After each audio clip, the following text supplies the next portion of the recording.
بسم اللہ الرحمن الرحیم۔ شہادت کی موت۔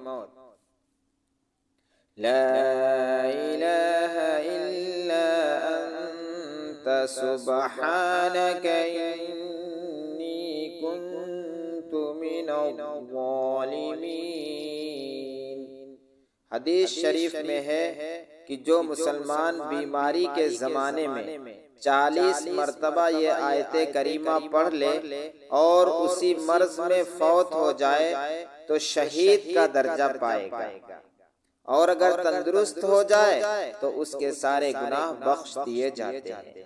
اسی طرح اگر کسی شخص کو کوئی سختی، مصیبت یا پریشانی درپیش ہو تو اس آیت کریمہ کے پڑھنے سے رفع ہو جائیں گے، نیز اس کے ذریعے جو بھی دعا کی جائے گی تو اللہ تعالی ضرور اس کو قبول فرمائیں گے۔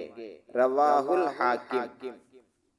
نوٹ: طالب دعا محمد سعید قاسمی علی پوری گولوی، لکھیم پور یوپی، اور ہمارے تمام رشتہ داروں اور دوستوں اور اساتذہ کرام کو اپنی قیمتی دعاؤں میں یاد رکھیں۔